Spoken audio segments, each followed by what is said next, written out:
Long term investment benefit के साथ में ईयरली टैक्स सेविंग 7 to 8% का रिटर्न, वो भी टैक्स फ्री, और हाँ 100% रिस्क फ्री। तो अगर आप एक सेफ इन्वेस्टमेंट देख रहे हैं विद ईयरली टैक्स सेविंग, तो आपको पीपीएफ अकाउंट जरूर ओपन कराना चाहिए। And yes, personal and finance tax related interesting videos के लिए ई फाइलिंग वर्ड को अभी सब्सक्राइब जरूर कर लीजिएगा। सो पीपीएफ इम्प्लीमेंट हुआ था इन 1986, जिसका मेन पर्पस था स्मॉल सेविंग्स को इन्वेस्ट करके अच्छे रिस्क फ्री रिटर्न प्रोवाइड करना। करेंटली इसका रेट ऑफ इंटरेस्ट चल रहा है 7.1% पर एनम का। इसमें मिनिमम 500 रुपीज का contribution and maximum 1.5 lakh per annum का इन्वेस्टमेंट कर सकते हैं। इसे आप 12 अलग अलग इंस्टॉलमेंट में कर सकते हैं या फिर as a lump sum amount भी इन्वेस्ट कर सकते हैं। इसका टेन्योर होता है 15 इयर्स का, एंड इसे आप इंक्रीज भी कर सकते हैं in the blocks of 5 years. अगर हम बात करते हैं रिस्क की, तो आप इसे कैटेगराइज कर सकते हैं as a risk free investment tool, and ये आपके पोर्टफोलियो के डाइवर्सिफिकेशन के लिए एक अच्छा ऑप्शन हो सकता है। साथ ही इसका एक एडेड एडवांटेज ये है कि इसकी डिडक्शन अंडर सेक्शन 80C आपको मिल जाती है अप टू ₹1.5 लाख। तो पीपीएफ में इन्वेस्ट करने के लिए आपको एक पीपीएफ अकाउंट ओपन करना होता है। पीपीएफ अकाउंट को किसी नेशनलाइज्ड बैंक या पोस्ट ऑफिस में ओपन कर सकते हैं। इसमें आपके पास ऑनलाइन ओपन कराने का भी ऑप्शन तो है ही, साथ ही बैंक या पोस्ट ऑफिस में जाकर भी आप अपना पीपीएफ का अकाउंट ओपन करवा सकते हैं। पीपीएफ के अगेंस्ट में 3rd and 6th ईयर के बीच में आप लोन भी अवेल कर सकते हो, बट ये लोन आपको मैक्सिमम 25% तक का ही मिलता है। साथ ही इसका टेनर होता है मैक्सिमम 36 मंथ। पीपीएफ से आप अमाउंट विड्रॉ कर सकते हो on maturity, that is after completion of 15 years. But what if आपको 15 इयर्स से पहले फंड की रिक्वायरमेंट होती है? कंप्लीशन ऑफ 6th ईयर मतलब 7th ईयर में आप पीपीएफ से अमाउंट विड्रॉ कर सकते हैं, बट मैक्सिमम 50% तक। फॉर्म 3 या C फिल करके बैंक या पोस्ट ऑफिस में सबमिट करना होता है। अब पीपीएफ का एक इंटरेस्टिंग पार्ट ये है कि ये EEE यानी एग्जाम की कैटेगरी में फॉल करता है। So PPF contribution, interest and maturity corpus, ये तीनों भी इनकम टैक्स से एग्जेम्प्ट होते हैं। बट पीपीएफ का कंट्रीब्यूशन एक फाइनेंशियल ईयर में मैक्सिमम 1.5 लाख तक ही एग्जेम्प्ट होता है अंडर सेक्शन 80C।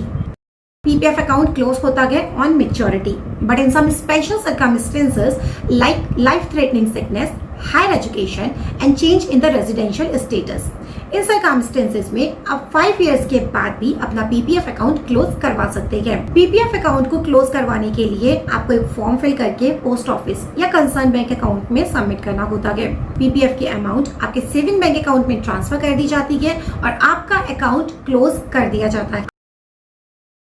अकाउंट एक बैंक से दूसरे बैंक में शिफ्ट कराना हो या फिर पोस्ट ऑफिस से बैंक में या बैंक से पोस्ट ऑफिस में शिफ्ट कराना हो, तो ये भी पॉसिबल होता है। इसके लिए आपको अपने एग्जिस्टिंग बैंक या पोस्ट ऑफिस के पास में एक फॉर्म ट्रांसफर रिक्वेस्ट फाइल करनी होती है। एक बार आपका बैंक या पोस्ट ऑफिस आपकी ट्रांसफर रिक्वेस्ट को प्रोसेस कर देता है और न्यू बैंक उसे रिसीव कर लेता है, उसके बाद में आपको एक न्यू पीपीएफ एप्लीकेशन फॉर्म को अपने बैंक को सबमिट करना होता है along with the old passbook of your PPF, and here we go, आपका पीपीएफ अकाउंट ट्रांसफर हो चुका है।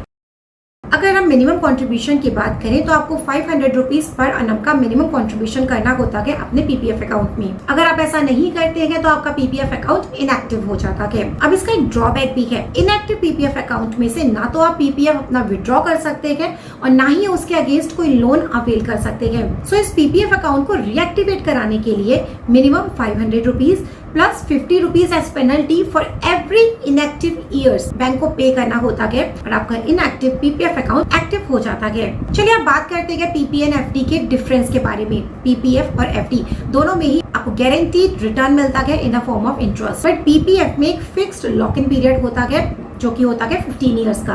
वहीं एफडी में आप 7 डेज से लेकर 10 इयर्स तक की एफडी करा सकते हैं, जो आपको एक ग्रेट लिक्विडिटी प्रोवाइड कर देता है।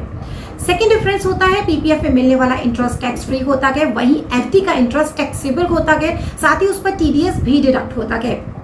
थर्ड डिफरेंस की अगर बात करें तो पीपीएफ के इंटरेस्ट यूनिफॉर्म होते हैं which is decided by the government, but FD के इंटरेस्ट वेरी करते हैं बैंक टू बैंक। साथ ही पीपीएफ के अगेंस्ट में आप लोन तो अवेल कर सकते हैं बट मैक्सिमम 25% तक का, बट एफडी के अगेंस्ट में आप 90% तक का लोन अवेल कर सकते हैं, जिसका इंटरेस्ट रेट जनरली एफडी के इंटरेस्ट रेट से 1 के 2% ज्यादा होता है।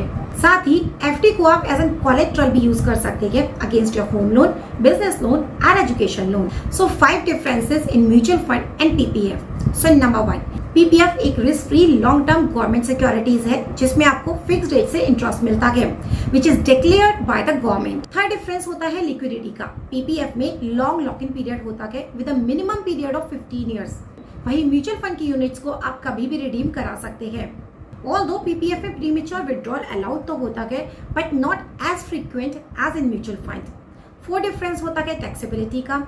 पीपीएफ में जहां आपका contribution, interest and maturity corpus तीनों ही एग्जेम्प्ट होते हैं, जबकि म्यूचुअल फंड में सिर्फ ईएलएसएस ही टैक्स एग्जेम्प्ट होता है। पीपीएफ एक कॉस्ट इफेक्टिव टूल है क्योंकि इसमें आपको कोई भी फीस पे नहीं करनी होती है। वहीं म्यूचुअल फंड को मैनेज करने के लिए क्योंकि आपको एक प्रोफेशनल फंड मैनेजर की जरूरत होती है तो वहां पर आपको एक्सपेंस भी पे करने होते हैं। चलिए अब ले लेते हैं कुछ इंपॉर्टेंट क्वेश्चंस को।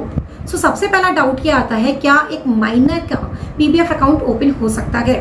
तो yes, in the case of minor उनके पेरेंट्स पीपीएफ अकाउंट ओपन करवा सकते हैं on the behalf of minor. Number second, क्या पेरेंट्स माइनर के पीपीएफ अकाउंट से पार्शियली पीपीएफ विड्रॉ कर सकते हैं?